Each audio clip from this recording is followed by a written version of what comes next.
Hello दोस्तों, कैसे हो आप सभी लोग। आशा है आप सभी लोग अच्छे होंगे, स्वस्थ होंगे और मस्त होंगे।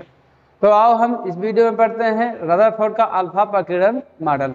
मतलब तत्वों के बारे में।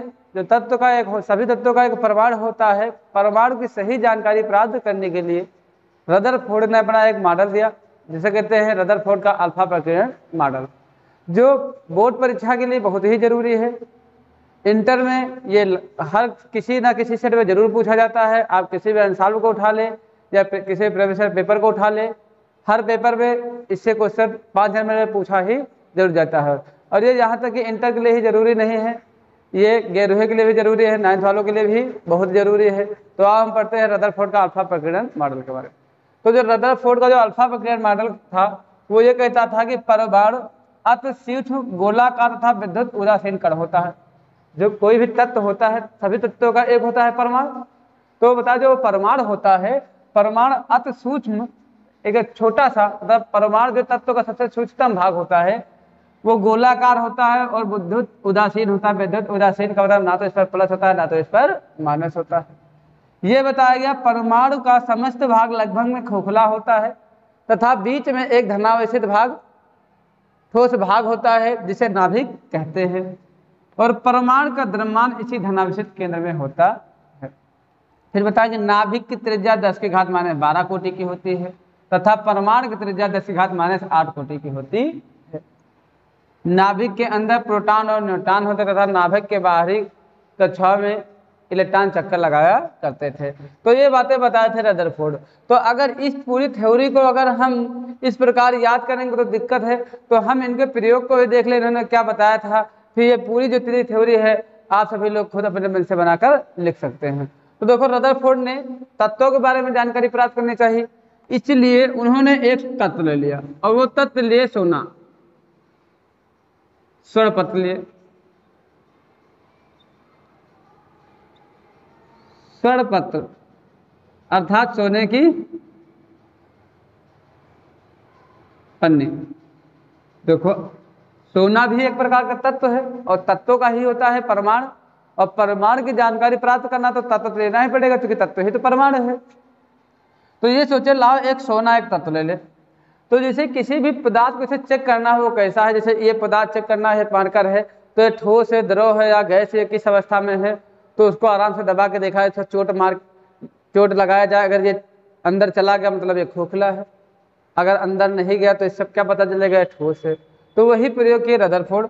वो ले लिए एक सोने की पन्नी और इस पर अल्फा कणों की बमबारी कराई। अल्फा कणों की बमबारी इसलिए कराई क्योंकि अल्फा कण की भेदन क्षमता सबसे अधिक होती है।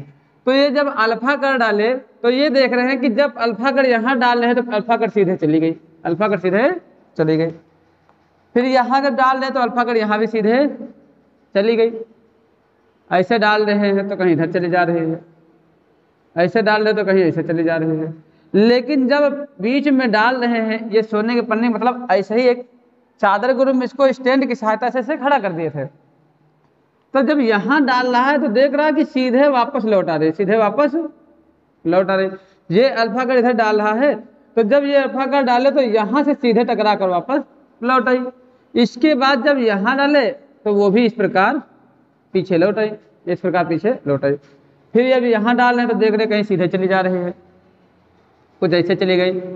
फिर यहाँ डाले तो किरणें सीधे चली गई। तो इससे आप खुद ही सोचो कि अगर ये सोने की पन्नी है तो इस सोने की, जैसे ये बोर्ड है, तो बोर्ड में अगर यहाँ पर हम कुछ मारे से चोट तो उस पार नहीं गई, इससे क्या पता चल रहा है ठोस है। तो देखो, रदरफोर्ड ने ये प्रयोग किया, तब देख रहा है कि ये जो सोने की पन्नी थी स्टैंड के साथ खड़ी थी, ये अल्फा कण डाल रहा है, अल्फा कण। तो जब डाल रहा है तो देख रहा है कि यहाँ से सीधे आर पार किरणें चली गई, जब यहाँ डाले फिर भी आर पार चली गई। लेकिन जब बीच में डाल रहे हैं तो किरणें वापस लौट रहे हैं, किरणें वापस लौट रहे हैं। तो इससे क्या पता चलता है कि यहाँ कुछ ठोस रखा है, यहाँ कुछ ठोस रखा है, जिसके कारण ये इससे टकरा कर वापस आ रही है। यहाँ कुछ ठोस नहीं रखा होगा तभी तो आर पार जा रही है। तो ये प्रयोग करके रदरफोर्ड ने ये बताया कि देखो, आप खुद ही सोच लो कि यहाँ पर किरणें जब जा रही तो सीधे चली गई। तो परमाणु का देखो समस्त भाग लगभग में कैसा है, खोखला। परमाणु का समस्त भाग लगभग में खोखला है। लेकिन जब बीच में डाल रहे हैं तो एक ठोस भाग है जिसके कारण टकरा कर वापस आ रही है। तो ये बताए, इसी को गोल गोल बना दिए, कहे ये हुआ एक परमाणु, ये हुआ एक परमाणु। अब पर इसे कह दिए परमाणु। और ये बताए परमाणु में एक ठोस भाग होता है जिसे इन्होंने नाम दे दिया नाभिक, इसे बता दिए नाभिक। तो आप ये सोचो कि अगर जैसे कहीं पर चोट डाल रहे हैं, जैसे कहीं पर इनमें मार रहे हैं तो आर पार नहीं जा रहे मतलब ठोस है, और अगर आर पार चले जा रहे हैं तो क्या हुआ, खोखला। यहाँ किरणें डाल रहा है तो देख रहा है किरणें आर पार चली गई, किरणें आर पार चली गई। इससे पता चल रहा है कि जो ये तत्व है स्वरपत्र, एक स्वरपत्र होता है सोने की पन्नी, एक तत्व ही तो है, तत्व मतलब परमाणु। तो ये इसका पूरा भाग परमाणु हुआ। तो अगर परमाणु के समस्त भाग लगभग में खोखला क्यों हुआ, क्योंकि आर पार किरणें चली गई। तो इसीलिए बताए थे कि परमाणु का समस्त भाग लगभग में खोखला होता है, तथा बीच में एक ठोस भाग होता है, वही तो लिखा है, तथा बीच में एक ठोस भाग होता है जिसे नाभिक कहते हैं, जिसे नाभिक कहते हैं। और परमाणु का संपूर्ण द्रव्यमान इसी धनावेशित केंद्र में होता है, अर्थात नाभिक में होता है। तो इससे क्या पता चल रहा है, नाभिक की खोज कौन किया था, रदरफोर्ड ने बताया। इसके बाद ये बताया कि जो नाभिक हुई, तो नाभिक, ये जो नाभिक हुआ तो नाभिक की त्रिज्या हुई 10⁻12 कोटि की, तथा ये पूरा भाग परमाणु हुआ ना, तो परमाणु की त्रिज्या 10⁻8 कोटि की होती है। ये बताया परमाणु अतिशुष्क गोलाकार वैद्युत उदासीन कण होता है। ये बताया नाभिक जो होता है प्लस होता है, नाभिक होता है प्लस होता है। कारण क्या है, देखो नाभिक में ये बताया गया कि नाभिक के अंदर प्रोटॉन एवं न्यूट्रॉन होते हैं, प्रोटॉन एवं न्यूट्रॉन। जो नाभिक है, नाभिक के अंदर प्रोटॉन और न्यूट्रॉन होते हैं। नाभिक के बाहर वृत्ताकार कक्षाओं में इलेक्ट्रॉन गति किया करते हैं, मतलब इनके बाहर ऐसे वृत्ताकार कक्षाएं होती हैं, इसी में इलेक्ट्रॉन गति किया करते हैं, इलेक्ट्रॉन गति किया करते हैं। ये बताया रदरफोर्ड ने। साथ साथ यही बताया इलेक्ट्रॉन व नाभिक, देखो इलेक्ट्रॉन होता है माइनस, इलेक्ट्रॉन होता है माइनस ऋणावेशित होता है। नाभिक में जो प्रोटॉन होता है वो पॉजिटिव होता है, न्यूट्रॉन होता है उदासीन, न्यूट्रॉन होता है उदासीन। तो इससे नाभिक कैसा होता है, प्लस। और ये प्लस है और ये क्या हुआ, माइनस। और हमें पता है प्लस और माइनस में हमेशा आकर्षण बल लगता है। तो इसलिए बताया गया कि इलेक्ट्रॉन व नाभिक एक दूसरे से प्रबल आकर्षण बल द्वारा जुड़े रहते हैं, जिसे नाभिकीय बल कहते हैं। ये भी क्वेश्चन पूछा जाता है कि नाभिकीय बल किसे कहते हैं, नाभिकीय बल किसे कहते हैं। तो ये हुआ वो, तो ये परमाणु हुआ, परमाणु अतिशुष्क गोलाकार होता है। तो ये बातें रदरफोर्ड बता दिए, लेकिन रदरफोर्ड की कुछ कमियां रह गई। कारण कमियां क्या थी उनकी, कि ये बताए कि जैसे कि ये इलेक्ट्रॉन होता है तो इलेक्ट्रॉन वृत्ताकार रूप में घूमा करता है, वृत्ताकार रूप में घूमा करता है।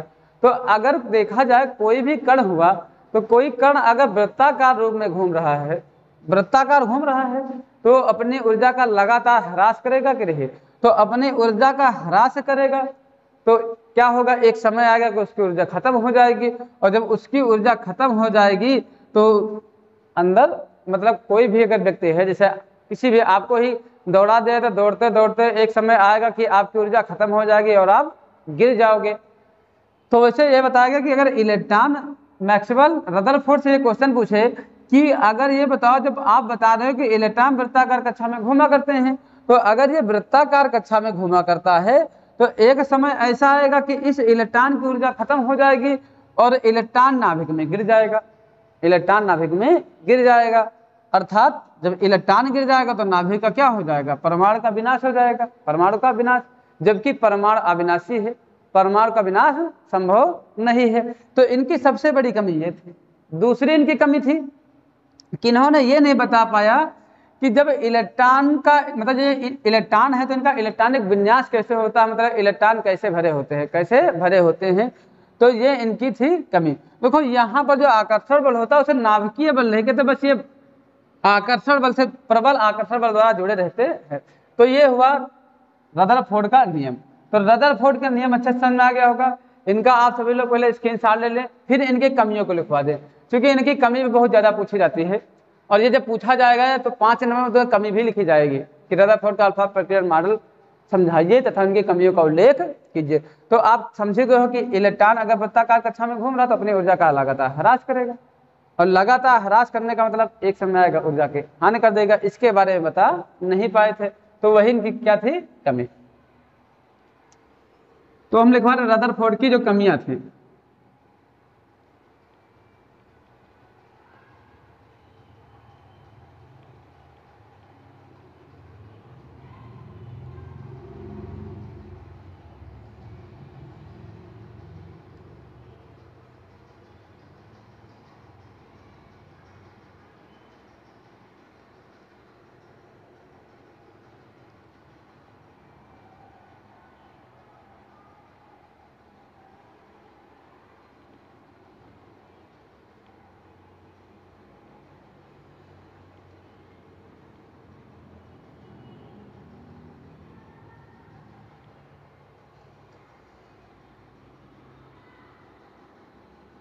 रदरफोर्ड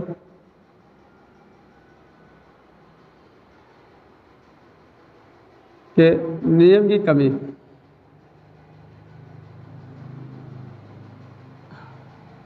इनकी सबसे पहले कमी थी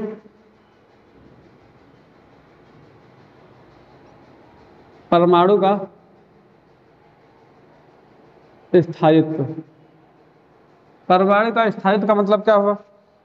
मैक्सवेल रदरफोर्ड से एक क्वेश्चन पूछे कि अगर भैया इलेक्ट्रॉन वृत्ताकार कक्षा में तो ऊर्जा का ह्रास हो जाना चाहिए, जो भी इससे पहले समझा चुके हैं। तो वही इनकी क्या थी, सबसे बड़ी कमी थी। मैक्सवेल के वैद्युत चुंबकीय तरंग सिद्धांत के अनुसार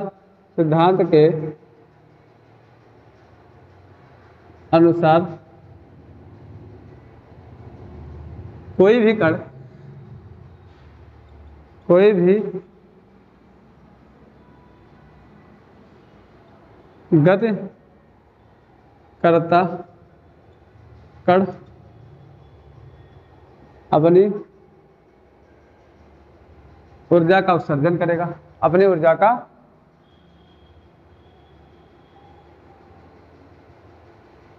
उत्सर्जन करेगा। उत्सर्जन का मतलब अपनी ऊर्जा का ह्रास करेगा। तो इस प्रकार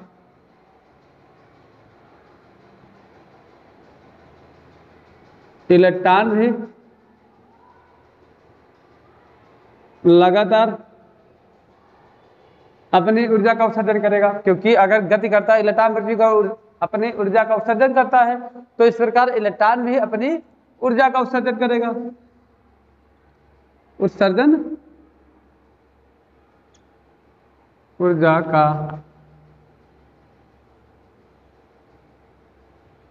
उत्सर्जन करेगा, अर्थात उसकी ऊर्जा खत्म हो जाएगी, ऊर्जा का उत्सर्जन करेगा।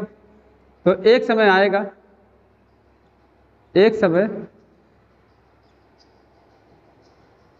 कि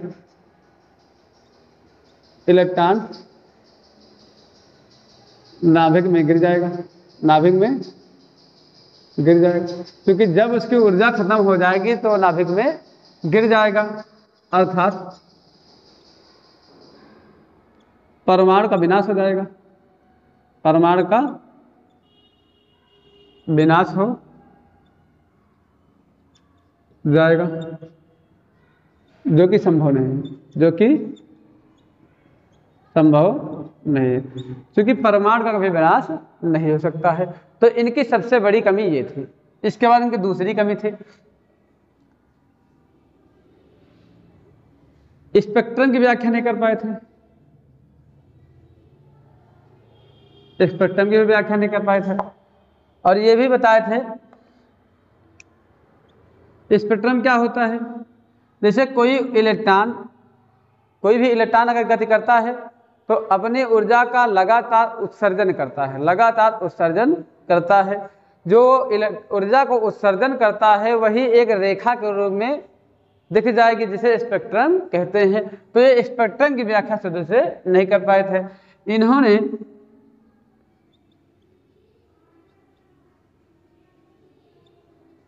इलेक्ट्रॉनिक विन्यास के बारे में नहीं बता पाए थे। इन्होंने इलेक्ट्रॉनिक विन्यास के बारे में बता नहीं पाए थे, मतलब ये नहीं पाए थे कि इलेक्ट्रॉन अपनी ऊर्जा का उत्सर्जन कैसे करता है। मतलब इनके अनुसार कि इलेक्ट्रॉन हमेशा लगातार घुमा करते हैं, तो उल्टा से घुमा करते हैं, लेकिन ऐसा नहीं होता है। इलेक्ट्रॉन कुछ निश्चित कक्षाओं में घुमा करते थे। तो ये थी इनकी रदरफोर्ड की कमियां। तो आशा होगी आप सभी लोग को ये वीडियो अच्छी लगी होगी। अब इसके नेक्स्ट वीडियो में हम रदरफोर्ड की जो कमियां थी, इन कमियों को नील बोर ने दूर किया था, इसके बारे में पढ़ेंगे, जो बोर्ड परीक्षा के लिए बहुत ही जरूरी है।